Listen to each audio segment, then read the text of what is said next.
저희가 오랜 코로나 기간 가운데 참 마음이 침륜에 빠지고 우울함에 빠져서 넘어져 있을까 두렵습니다. 하나님께서 저희 마음을 일으켜 주시기를 구합니다. 지치지 않게 해주시고 또 낙심하지 않게 해주시고 오히려 우리 영혼을 일으키시고 이런 기간 동안에 하나님 앞에 나아가 더 부르짖고 또 말씀 속에서 하나님의 음성을 듣는데 부지런함을 가지게 하셔서 오히려 우리 영혼은 독수리가 날개치며 하늘로 올라가는 것처럼 참으로 하나님 가까이 나아가게 하시고 주의 영광을 보게 하시고 주님과 더 깊은 교제 가운데로 들어갈 수 있도록 허락해 주시기를 간절히 구합니다.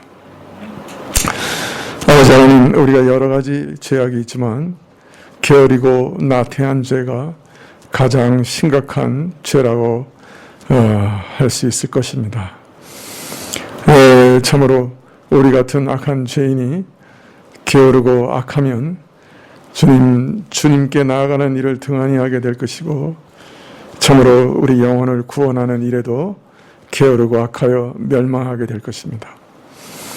그러나 비록 우리가 죄인이라도 주님 참으로 게으르지 않고 부지런하며 자신의 영혼을 부지런히 돌아본다면 하나님께서 주시는 은혜를 발견할 수 있을 것이온데 하나님 우리로 나태하지 않게 하시고 게으르지 않게 해주시고 어찌하든지 떨쳐 일어나게 하시고 부지런하게 주께 나아갈 수 있도록 주의 말씀을 사모하게 하시고 기도하게 하시기를 간절히 기도합니다.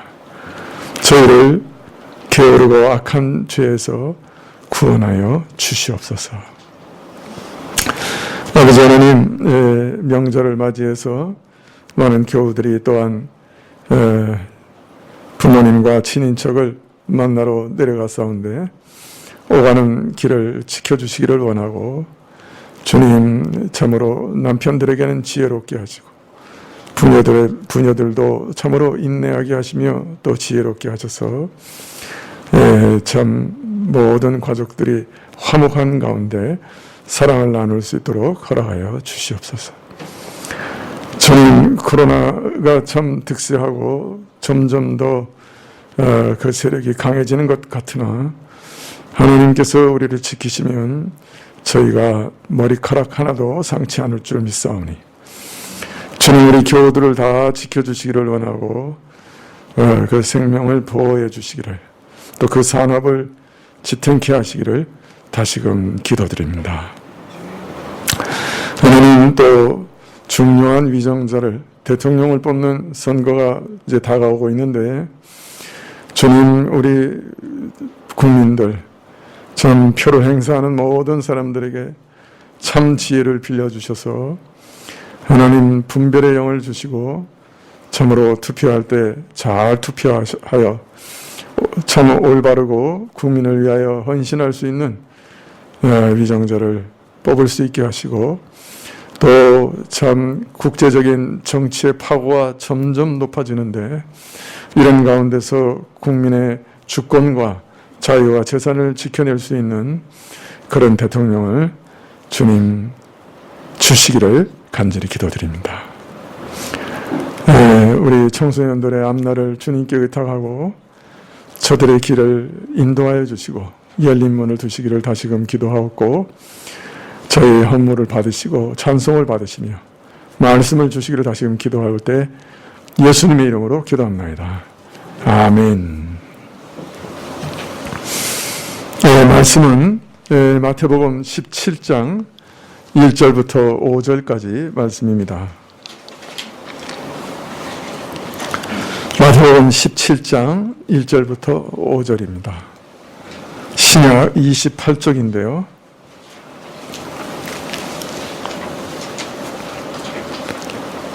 마태복음 17장 1절부터 5절까지 찾으신 줄 알고 봉독해 드리겠습니다. 마태복음 17장 1절부터 5절. 엿새 후에 예수께서 베드로와 야고보와 그 형제 요한을 데리시고 따로 높은 산에 올라가셨더니 저희 앞에서 변형되사 그 얼굴이 해같이 빛나며 옷이 빛과 같이 희어졌더라. 때에 모세와 엘리야가 예수로 더불어 말씀하는 것이 저희에게 보이거늘 베드로가 예수께 여짜오되 가로되 주여 우리가 여기 있는 것이 좋사오니 주께서 만일 원하시면 내가 여기에서 초막셋을 짓되 하나는 주를 위하여 하나는 모세를 위하여 하나는 엘리야를 위하여 하리이다. 말할 때 호련히 빛난 구름이 저희를 덮으며 구름 속에서 소리가 나서 가로되 이는 내 사랑하는 아들이요 내 기뻐하는 자니 너희는 저의 말을 들으라 하는지라.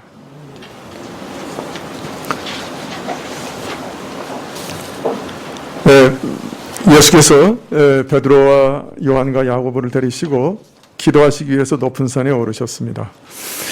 그런데 예수님께서 기도하시는 중에 호련히 제자들 앞에서 그 모습이 영광스럽게 변했습니다. 얼굴이 해같이 빛나며 옷은 빛과 같이 희어졌다. 마가복음에 보면 세상에서 빨래하는 자가 그렇게 희게 할 수 없을 만큼 심히 희어졌다. 즉 이때 드러난 예수님의 영광은 이 땅에 속한 것이 아니고 하늘에 속한 것이었다. 그렇게 마가는 증거하고 있습니다.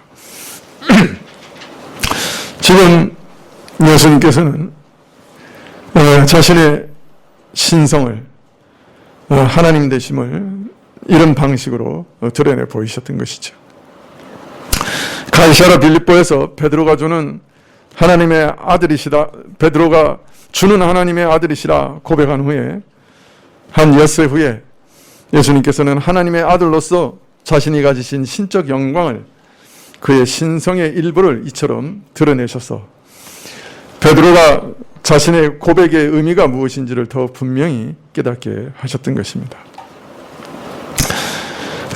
따라서 복음서 중에 이 부분의 말씀처럼 독특한 것은 없을 것이라고 할 수 있습니다. 왜냐하면 예수님의 신성은 그동안 성육신으로 인해 그의 육신의 베일에 철저히 가려져 왔기 때문입니다. 그런데 지금 이 변화산에서 그 베일이 잠깐 벗겨지고 하늘이 열리고 예수님의 초월적인 영광이 제자들에게 이제 직접 계시되고 있기 때문에 참 다른 복음서 말씀들 가운데도 이런 것과 비슷한 것이 거의 없다. 아주 독특한 일이다라고 말할 수가 있습니다. 그러나 우리가 여기서 주의해야 될 것이 있는데 지금 예수님께서 영광스럽게 변화되신 이 일은 하나님의 아들로서 하나님의 동등 되신 분으로서 하나님의 본체로서 그의 무한한 영광을 그 있는 그대로 다 보이신 것은 결코 아니라는 것이에요. 그의 무한한 영광의 한 부분을, 한 단면을 그것도 제자들이 받아들일 수 있는 한계 안에서 보여주신 것입니다. 만약 예수님의 신성의 그 무한한 영광이 다 드러날 경우 이 썩어질 육신을 가진 제자들이 결코 감당할 수 없었을 거예요. 따라서 예수님께서는 아직 감당할 수 없는 제자들을 위해 자신의 영광의 일부를 그것도 어떤 면에선 상징적인 방식을 통해 보여주셨다. 그렇게 이해해야 할 것입니다. 이렇게 보여주심으로 임박한 죽음에도 불구하고 예수님께서는 바로 앞에서 베드로가 고백한 하나님의 아들, 영광의 주시다 하는 것을 분명히 하셨고 또 하나님도 구름 속에서 그 음성으로 이는 내 사랑하는 아들이요 내 기뻐하는 자라 하심으로 이 사실을 친히 인치셨던 것이죠.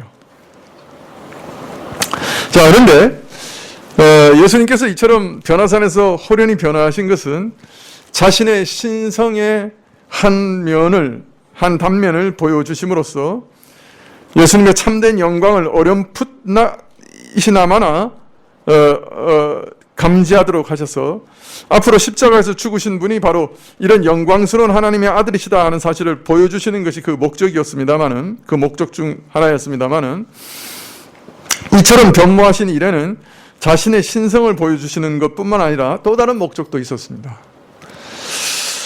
그것은 오늘 변모하신 사건을 요한계시록의 이상과 비교해 볼 때 짐작할 수 있습니다. 계시록 1장에 보면 사도 요한이 부활 승천하사 이제 만유의 왕이 되신 예수 그리스도를 이상 중에서 뵙게 되는 장면이 나오는데요. 계시록에서 요한은 그 그리스도의 영광을 이렇게 형용합니다. 계시록 1장 13절 이하에 촛대 사이에 인자 같은 이가 발에 끌리는 옷을 입고 가슴에 금띠를 띠고 그 머리와 털의 희기가 흰 양털 같고 눈 같으며 그의 눈은 불꽃 같고 그의 발은 풀무에 단련한 빛난 주석 같고 그의 음성은 많은 물소리 같으며 그 오른손에 7별이 있고 그 입에서 좌우에 날선검이 나오고 그 얼굴은 해가 힘있게 비치는 것 같더라. 이 묘사는 우리가 지난주에 살펴본 다니엘서에서 형용하신 그 신적 영광을 가지신 분과 매우 흡사합니다. 그러나 계시록의 이 이상은 그 시기가 예수님께서 부활 승천하신 이후의 모습입니다. 따라서 이 모습은 지금 예수님께서 고난받으시고 부활하셔서 하나님 우편에 앉으신 다음에 받으신 그 메시아의 영광을 묘사하고 있는 것이에요. 그래서 부활 승천하신 하나님의 부활 승천하셔서 하나님 우편에서 만왕의 왕으로 자정해 계신 메시아의 영광에 대한 묘사인데 이 묘사와 오늘 변모하신 예수님의 모습과 매우 닮았습니다. 그러므로 지금 변화산에서 보이신 이 영광스러운 모습은 자신의 신성을 드러내신 일인 것과 동시에 이것이 분명하죠. 하나님도 내 아들이라고 친히 증거하고 계시니까 예수님의 신성을 드러내신 것이 틀림없지만은 동시에 예수님께서 참 사람으로서 죄인을 위하여 고난받으신 후에 부활 승천하시고 그 이후에 신인으로서 받게 되실 메시아 영광을 미리 보여주시는 것이다 하는 것을 짐작할 수가 있습니다. 예수님께서는 참 놀랍게도 이제 자신이 입으신 육신을 절대로 버리지 않으십니다. 성육신 이전에는 육신이 없으셨죠. 그죠? 영이셨죠. 그런데 그 예수님의 신성과 제2와 육신이 결합된 이후에 그 육신을 입고 태어나신 이후에 이제 다시 그 육신을 버리지 않습니다. 분리되지 않습니다. 영원히 하나님과 사람으로 신인으로 존재하십니다. 그래서 이 사람은 하나님과 온전히 하나 돼서 신인으로 계시고 그래서 이제 그 인성은 신성의 영광에 의해서 참으로 영화롭게 됩니다.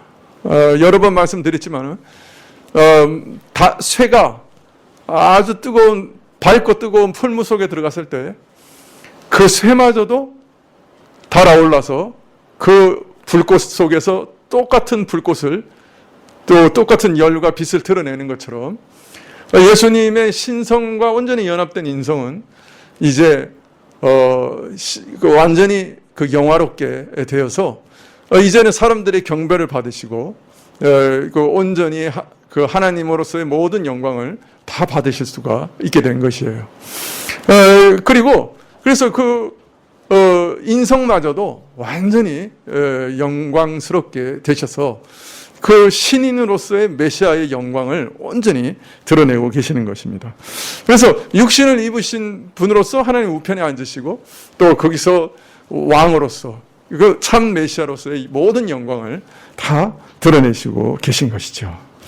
좀 어려운 말씀을 드렸습니다만은 그래서 예수님은 이제 그 육신이 절대로 그 신성과 분리되지 않습니다.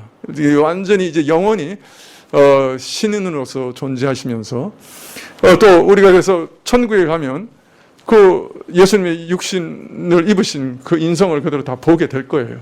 그런데 그 인성은 지금 우리가 보는 모습과는 전혀 다를 겁니다. 아마 이 계시록에 또 변화산에서 보이셨던 그런 영광스러운 모습과 매우 흡수하리라. 그렇게 여겨지는 것이죠.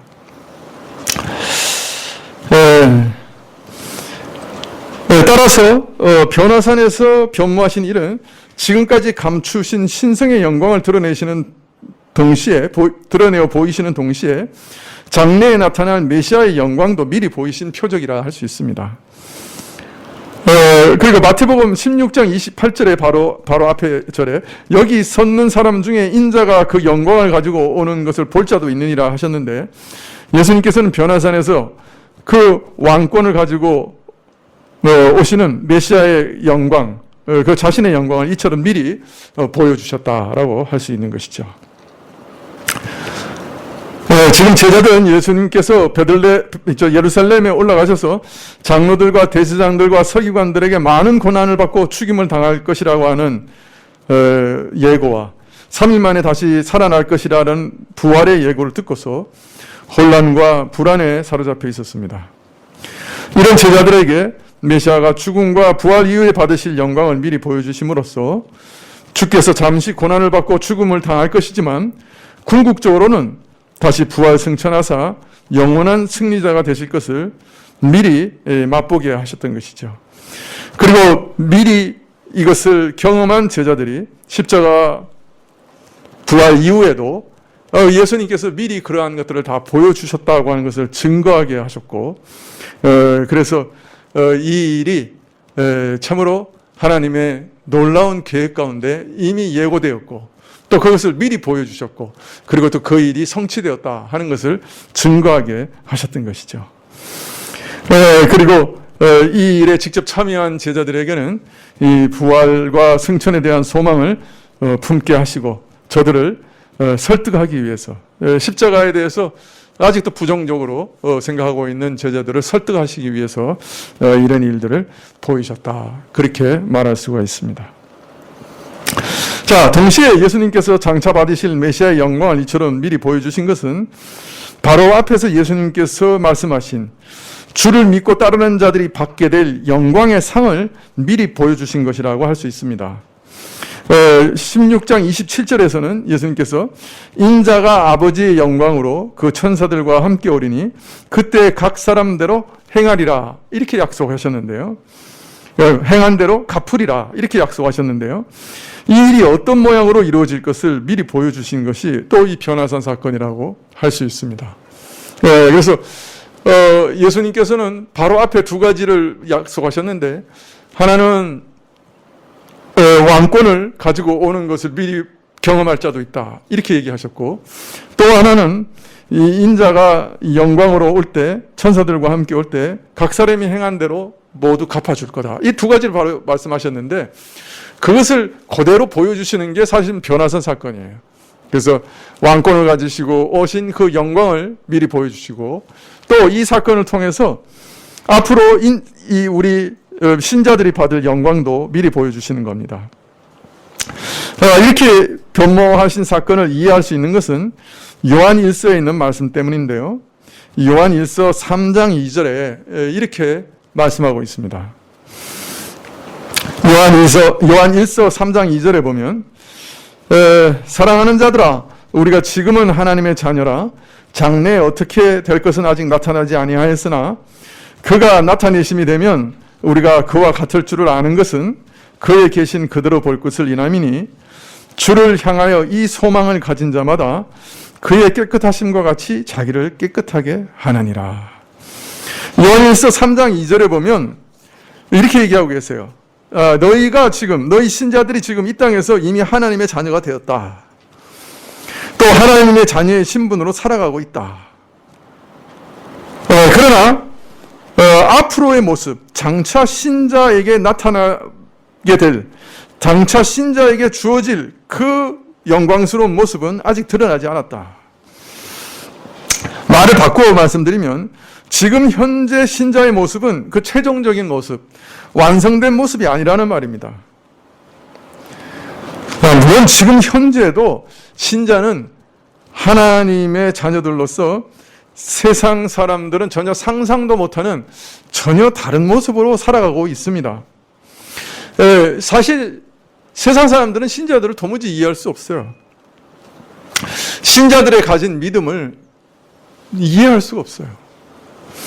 신자들의 소망, 또 하나님과 사람에 대한 사랑, 거룩한 삶에 대한 열심, 이런 것들을 세상 사람들이 전혀 알지 못하죠. 또 이해할 수도 없습니다. 그래서 신자들은 이 땅에서도 이처럼 세상 사람들과 완전히 구별되는 삶을 사는 것이 사실입니다. 그리고 그 모습도, 그 드러나는 모습도 아름답고 선합니다. 그러나 그럼에도 불구하고 장차 우리에게 나타날 그 온전한 모습에는 이르지 못한 것입니다. 아직 하나님의 자녀로서의 영광이 완전히 드러난 것은 아니라는 거예요. 자, 이처럼 아직 우리가 성도의 완성된 영광스러운 모습에 이르지는 못하였으므로 그 성도의 완전한 영광, 온전한 장래의 모습은 아직 경험하지 못한 미래의 것으로 남아있는 것입니다. 자, 그러나 그렇다고 해서 장래의 모습이 어떠할지, 신자의 최종적인 모습이 어떠할지 전혀 모르는 것은 아닙니다. 주께서 나타나시면, 주께서 강림하시면 장래 우리의 모습이 명백히 드러나게 되면 우리는 그와 같을 것이다. 이렇게 약속하고 있습니다. 우리 주 예수 그리스도와 같을 것을 우리가 안다. 신자의 최종적인 모습, 완전한 모습은 그리스도의 모습, 그리스도의 형상과 같을 것이다. 이렇게 말씀하고 계시는 거예요. 여러분, 이게 얼마나 놀라운 모습, 약속인지 여러분 한번 묵상해 보시면 좋겠습니다. 그리스도와 같을 것이다. 여기서 같다 하는 말은요, 여러분, 모나미 153 볼펜 아세요? 그 볼펜과 또 다른 모나미 153 볼펜이 같다 라고 말할 때 그런 말과 같은 거예요. 그런 뉘앙스예요. 그러니까 같을 것이다. 그러니까 예수 그리스도와 얼마나 닮았다. 그렇게 얘기하고 계시는 거예요. 야, 지금은 우리가 장래 드러날 영광에 대해서 전혀 잘 모르고 짐작도 할 수 없지만은, 그러나 짐작하게 하시는 일이 있는데, 그게 뭐냐? 예수님께서 다시 재림하시면 너희가 예수님하고 똑같을 거야. 그렇게 얘기하고 계십니다. 예수님과 같은 영광을 얻게 된다는 거예요. 참 놀랍죠?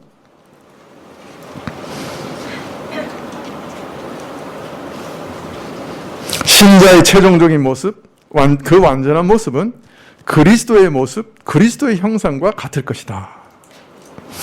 자, 이것은 우선 육체적으로 그리할 것입니다. 그리스도께서는 하늘에서 영원히 썩지 않을 영광스러운 육체를 가지고 계세요. 영광스러운 몸을 가지고 계십니다. 그리고 우리도 그리스도를 이제 닮아 우리 육체도 변화될 것입니다. 그가 입으신 신령한 썩지 않을 영화로운 몸과 똑같은 몸을 우리 신자도 입게 될 것이에요. 이런 의미에서 분명히 주와 같게 될 것입니다. 그러나 더 중요한 것은 영적인 면입니다. 가장 중요한 것은 우리의 영적인 모습이에요. 내 영적 성품입니다. 우리 영적 본질이 주를 닮게 될 것이에요. 그의 의로움 같이 나도 의롭게 되고, 그의 자비로우심 같이 나도 자비롭게 될 것이고, 그의 거룩하심 같이 나도 온전히 거룩하게 될 것이에요. 그것이 우리에게 약속되어 있습니다. 그의 지혜로우심 같이 우리도 지혜롭게 될 거예요.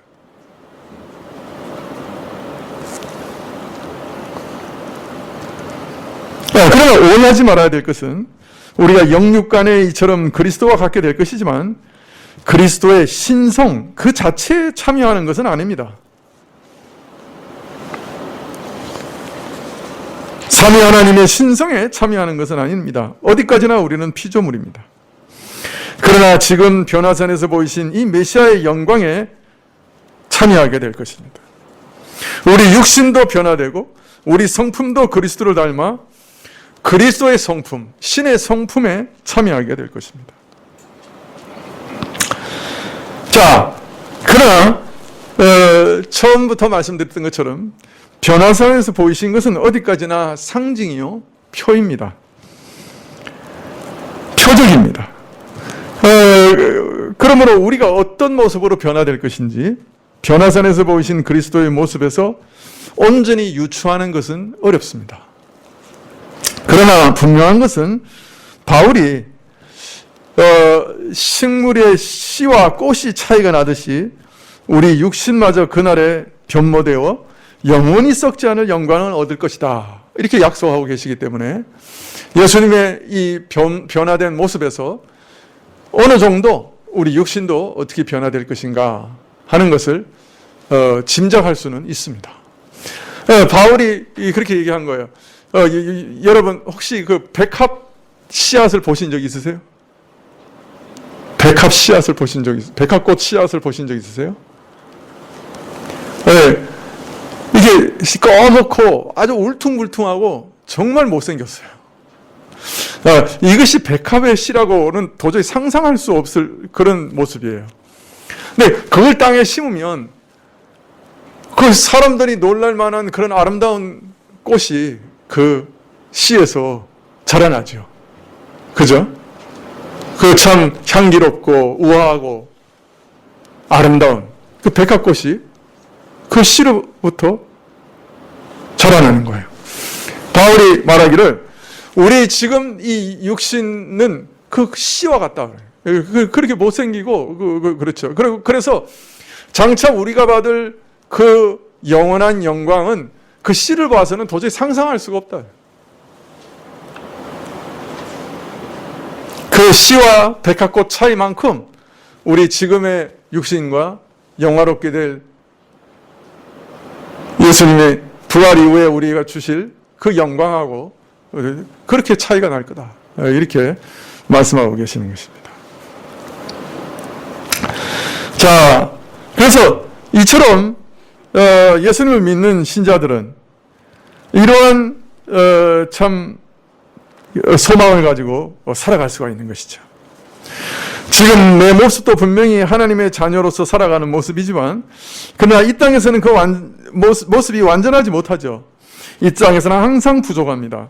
이 땅에서는 항상 허물이 많습니다. 항상 실수가 많습니다.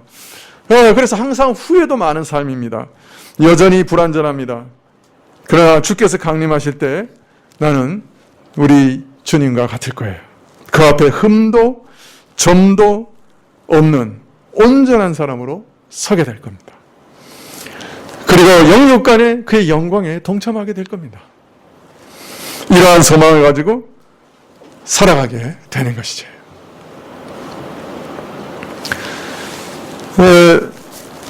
여러분, 그러면 이런 소망을 가진 사람은 그 이후에 어떻게 살아가게 되느냐?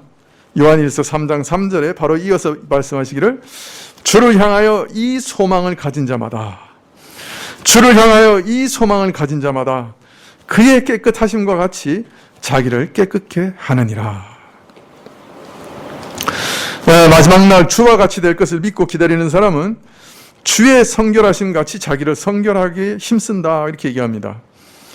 이 땅에 속하지 않는 영광, 하늘의 신령한 영광, 그 순전하고 거룩한 영광을 바라고 기다리는 우리 신자는 자연히 이 땅에 사는 동안에도 그 영광을 소망하면서 자기를 아름답고 영광스럽게 변화시켜 나가는 것입니다. 우리에게 시작된 이 새 생명이 결국 이러한 영광에 이르는 것으로 완성될 것이기 때문에, 아니, 그 생명 자체가 움직여서 역사에서 이런 모습을 이루어가며 열매 맺는 것이기 때문에 우리 자신 역시 자연히 그 영광을 사모하고 바라며 거기에 맞추어 성결하게 살아가게 되어 있다, 이렇게 말씀하고 계세요. 우리 안에 있는 새 생명은 바로 그 영광을 사모하며 또 그 영광에 맞춰서 자신도 영화롭게 계속해서 변화시켜가는 생명이기 때문에 이 소망을 가진 자마다 자신을 깨끗하게 한다, 그렇게 말씀하고 계십니다. 사실 제가 이 말씀을 깨닫게 된 이후에 제가 제 자신의 인생을 보는 눈이 좀 달라졌어요. 정말 달라졌어요. 이 땅에서는 정말 씨를 땅에 심는 것과 같은 것이구나. 그 씨가 어디 심어졌느냐, 그게 뭐 그렇게 중요하냐. 내가 어디서 태어나고, 내가 이 땅에서 뭘 하고, 이 땅에서 얼마나 누리고, 그게 뭐 그렇게 중요하냐. 내가 고생을 한들 고생을 하지 않들, 내가 부자가 되든 가난하든 그게 뭐 그렇게 중요하냐. 그냥 그것은 씨가 땅에 심겨져 있는 상황일 뿐이다. 주께서 오시는 날 그 씨가 움트고 자라서 정말 백합꽃 같은 영광스러운 영광에 참여하게 될 것인데, 내 영육간에 다 그런 영원한 영광에 참여하게 될 것인데, 이 땅에 내가 어디에 심겨서 무슨 일을 경험하든 그게 뭐가 그렇게 큰 중요한 일인가. 옛말에 개똥밭에 굴러도 저승보다 이승이 낫다고 우리나라 사람들은 생각했지만 정반대예요. 우리에게는 약속된 천국에서의 놀라운 영광이 기다리고 있기 때문에 어떤 면에서는 이 땅에서 개똥밭에 굴러도, 어디에 굴러도 그 별 상관없는 거예요. 이거 다 훈련일 뿐이에요. 인생의 훈련소 속에서 그 영원한 영광을 향해서 그냥 받으면서 가는 훈련소일 뿐이에요. 그렇게 생각하니까 여기서 뭘 손해를 좀 봤다고 해서 그렇게 막 애타고 내가 우리 좀 너무 아깝다고 막 또 여기서 좀 억울함을 당했다고 해서 내가 그냥 두고 보자, 그냥 막 이빨을 갈면서 그냥 이러지 않게 되는 거예요.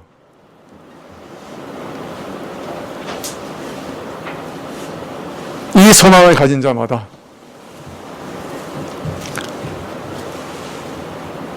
자기 자신을 성결케 하는 것이에요. 이 소망을 가진 자마다 이 땅에 뿌려져 있는 그 땅을 원망하지 않는 거죠. 그 땅의 상태가 어떻든지 간에 마지막 날에는 반드시 꽃을 내고 영광의 아름다운 꽃을 드러낼 것이니까.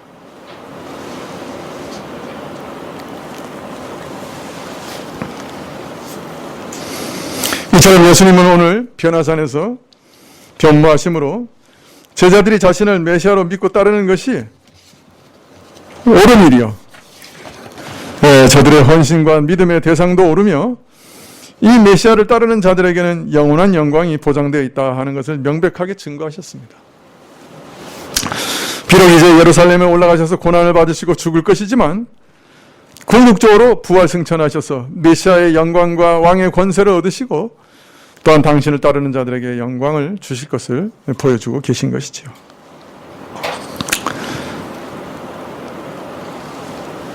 그런데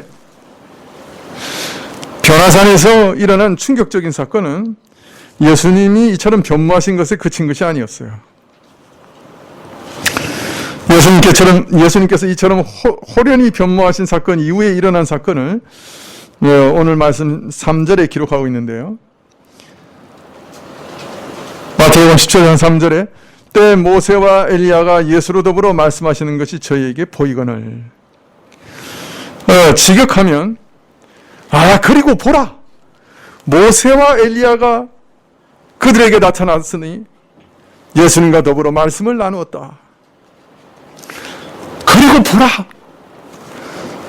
모세와 엘리야가 저들에게 나타나더니 예수와 더불어 말씀을 나누었다. 여기 보라라고 말하는 것은 여기 놀라운 사건이 일어났다, 그런 말이죠. 예수님이 변모하신 일과 더불어 또 다른 신비한 일이 일어났는데 그 일이 무엇이냐? 이미 죽었거나 하늘로 취하여감을 받은 모세와 엘리야가 그 자리에 나타나서 예수님과 말씀을 나눈 사건이다. 이렇게 말씀하고 있어요. 이스라엘 전체 역사를 대표하는 두 인물이 이 예수님이 변모하신 그 순간에 나타났습니다. 하늘이 열리는 그 순간에 이 두 사람도 같이 나타났어요. 그리고 예수님과 어떤 말씀을 나눴어요. 자, 오늘 마태와 마가는 예수님께서 이들과 말씀을 나눈 내용에 대해서는 밝히지 않고 있어요. 말씀을 나눴다 하는 그 사실만 드러내고 있을 뿐입니다. 그런데 누가복음에 보면 예수님께서 이 모세와 엘리야와 무슨 내용의 말씀을 하셨느냐 그것까지 밝히고 있어요. 누가복음 9장 31절에 보면 예수님께서 이제 곧 예루살렘에서 별세하실 것에 대해서 의논하셨다. 그렇게 기록하고 있습니다. 우리말로는 별세했다 이렇게 번역했습니다. 물론 이렇게 번역할 수 있는 단어인데요. 근데 원래 헬라어는 엑스도스예요. 이 말이 엑소더스. 이게 다른 말로 하면 출애굽이란 말이에요. 이 말을 그저 별세하다라는 일반적인 뜻으로 받아들여도 예수님이 세상을 떠나실 일에 대해서 의논했다. 즉 예수님께서 모세와 엘리야와 더불어 의논하신 일이 바로 십자가에서 죽으실 일이었다. 그렇게 할 수 있겠죠. 그런데 만일 이것이 출애굽이라는 그런 뜻까지 염두에 두고서 이 말을 사용했다고 하면 그 뜻은 더 깊어지죠. 지금 예수님께서는 바로 모세처럼, 옛날 모세처럼 십자가에서 죽으신 이를 통해 자신에게 속한 모든 백성들을 죄와 죽음이라는 그 세력, 흑암 세력, 그 애굽 세력에서부터 구원해 내실 것을 의논하셨다 하는 거예요. 그게 바로 십자가가 바로 그런 의미라는 거예요. 예수님께서 자기에게 속한 모든 백성을 진정한 출애굽, 그 흑암 세력, 죄와 죽음의 세력에서부터 건져내시는 구원자시다. 그리고 그 십자가의 죽음이 바로 그런 일을 하는 일이다 하는 것을 의논하신 거예요. 그 의논하시면서 드러내신 거예요. 또 출애굽을 할 때 최종적으로 애굽에서 어떻게 나왔습니까? 6월절에 어린 양을 잡아서 그의 죽음을 통해 피바름으로 사실은 최종적으로 이스라엘이 애굽에서 나왔죠. 예수님께서 바로 그러한 어린 양, 6월절의 어린 양과 같이 십자가에서 죽으실 것이다 하는 것을 지금 드러내고 있는 것이죠. 자, 바로 이처럼 중요한 일에 대해서 의논하실 때 첫 출애굽을 감당했던 모세와 함께 선지자 엘리야가 함께 등장했다 하는 것은 더욱 의미심장합니다. 하나님께서는 모세를 통해 이스라엘을 애굽에서 구원하여 약속의 땅 가나안에 심으셨죠. 그러나 사실은 저들은 하나님과의 언약을 저버리고 배반해서 하나님으로부터 심판을 받게 됩니다. 엘리야는 이스라엘이 하나님께서 참 더 이상 내버려 두시지 못하고 심판하실 수밖에 없다 하는 것을 알린 선지자입니다. 그러나 이제 하나님께서는 자신과의 언약을 배반하고 심판 가운데 버려지는 이스라엘 가운데서도 남은 자, 신실한 자들은 구원해 내실 거다. 이렇게 엘리야를 통해 알리셨습니다. 즉, 이제 이스라엘이 실패할 것이고 실패하였기 때문에 새로운 구원, 더 완전한 구원이 와야 된다 하는 것을 알리신 것이 바로 엘리야 선지자였습니다. 그러므로 오늘 엘리야의 등장은 예수님이 십자가를 통해서 엘리야에게 알리셨던 그 구원, 출애굽보다 더 나은 구원을 이루실 것이다 하는 것을 또한 알리시는 일이기도 합니다. 예수님께서는 메시아의 죽음을 도저히 받아들이기 어려워하는 제자들에게 하늘의 이런 일들을 그리고 모세와 엘리야를 보여주심으로써 이 이 메시아의 십자가가 우발적인 일이나 실패가 아니고 하나님께서 오래전부터 계획하신 일이요, 범죄하고 실패한 이스라엘의 역사를 완전케 하시는 지극히 중요하고 영광스러운 일이라 하는 것을 알리고자 하신 것입니다. 이처럼 변화선 사건은 예수님 자신의 신성을 보여주시고 또 장차 받으실 메시아의 영광을 미리 보여주시고 또 동시에 모세와 엘리야가 함께 와서 태초부터 계획되었던 예수 그리스도의 십자가의 죽으심, 그리스도의 출애굽에 대해서 알려주심으로 예수님이 지금 예고하신 모든 일들, 고난과 죽음, 또 사흘 만에 죽으시고 부활하셔서 하나님 우편에서 영광을 받으시는 그 모든 일들이 우발적인 일이 아니고 이스라엘의 영적 분위기 때문에 어쩔 수 없이 일어나게 될 그런 일들이 아니고 이미 주가 이 땅에 오시기 전에 오래전부터 또 심지어 영원전부터 계획된 하나님의 일이다 하는 것을 알리는 것이었습니다. 이것이 바로 변화선 사건의 의미인 것이죠. 자신이 고난받으시고 죽으시는 일도 당신이 연약하셔서 힘이 없으셔서 능력이 없어서 어쩔 수 없이 수동적으로 당할 수밖에 없는 사건이 아니요, 영광의 하나님의 아들이신 메시아시지만은 죄인을 구속하시기 위한 하나님의 계획을 따라 스스로 자원하여 당하시는 사건이다 하는 것을 확증하고 계시는 것입니다. 예수님은 지금 하나님의 계획 아래 예비하시고 보내신 하나님의 아들이요 참 메시아다. 그리고 이분이 십자가에서 죽으시는 것은 우리 모든 죄인을 위해 구원을 베푸시기 위함이다 하는 것을 변화선 사건을 통해 확증적으로 보여주신 것입니다.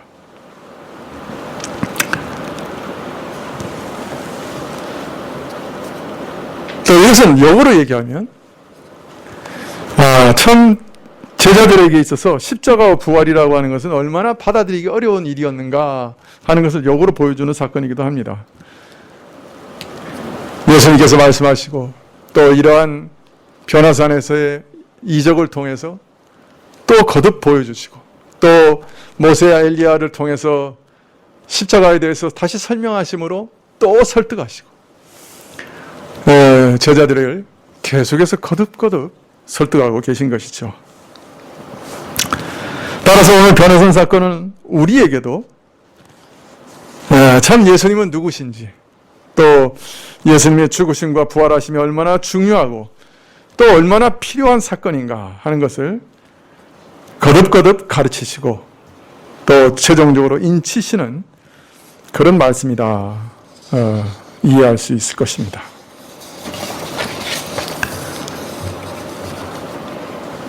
여러분 마음속에 그리스도께서 변모하신 이 영광이 여러분의 심령 속에서도 그려지기를 바랍니다. 이 그리스도의 영광이 여러분 마음속에도 비춰오기를 바랍니다. 오늘 우리가 만약 하나님 우편에 나가 그리스도를 본다고 하면 이 변화산에서 본 이 그리스도의 영광과 매우 닮았으리라 짐작됩니다. 장차 우리는 바로 이 영광의 예수님을 만나러 가는 겁니다. 그리고 장차 우리는 이분을 만나게 될 겁니다. 영광의 왕이시고 하나님의 아들로서 우리를 위해 영원히 육신을 입고 우리와 함께 천국에서 동거하실 그분을 이제 우리 눈으로 보게 될 겁니다. 이것을 기대하면서 가는 사람은 이 땅에서는 이 세상 사람과는 정말 다른 마음으로, 다른 세계관으로, 다른 관점으로 사람들과 인생을 바라보게 될 것이고 모든 일에서 세상 사람과는 다르게 반응하게 될 것입니다. 이 소망을 가진 자들마다 참으로 다른 인생을 살게 될 겁니다. 여러분 안에 그런 삶이 드러나게 되시기를 간절히 기도드립니다. 기도하시겠습니다.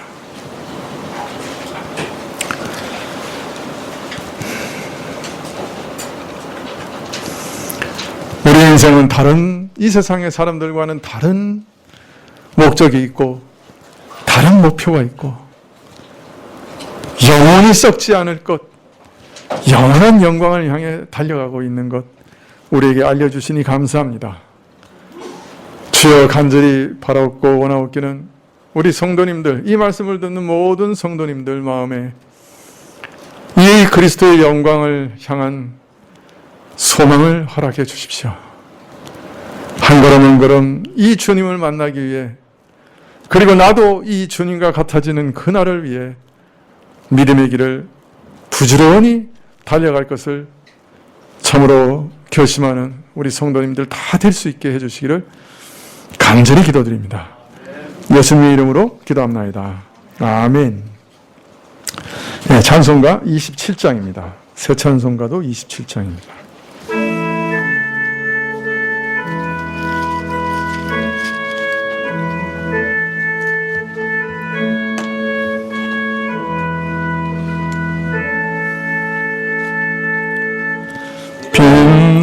빛나고 높은 보좌와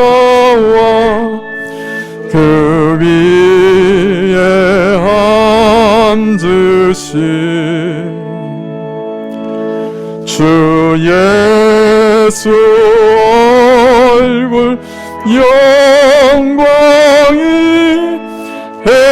해같이 빛나네.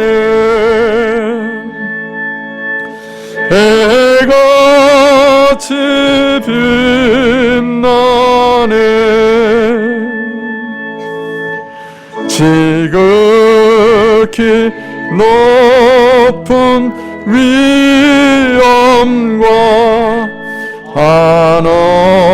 한없는 자비를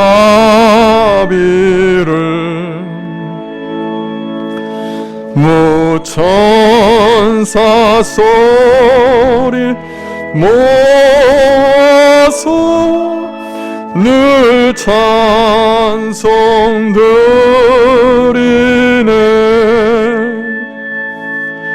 늘 찬송 드리네.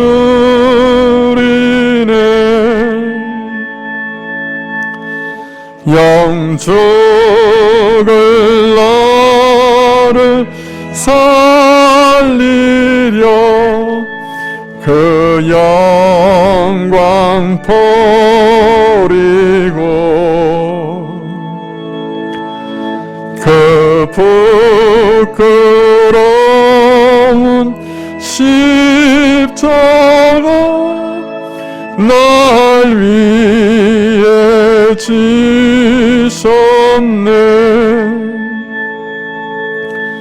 날 위해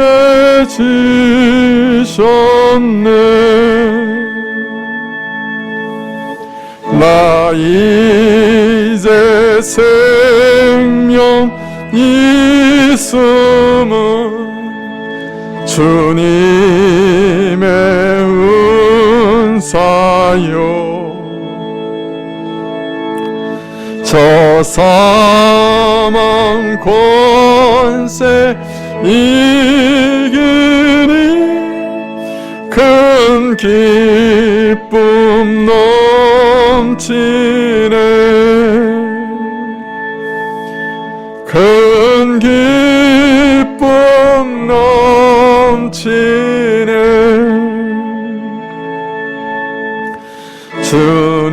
주님의 보좌 있는데 천한 몸 이르러 그 영광 몸소 배울 때 내 기쁨 넘치리. 내 기쁨 넘치리.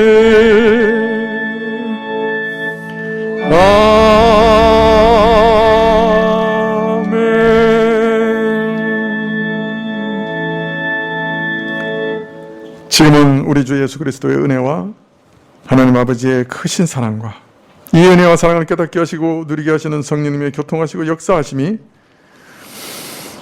주께서 우리 최종적인 영광을 드러내시는 그날까지 부지런히 주를 따르고 자신을 깨끗게 하며 주를 기대하고자 결심하며 머리 숙인 주의 백성들 위해 지금부터 영원까지 함께 계실지어다. 아멘.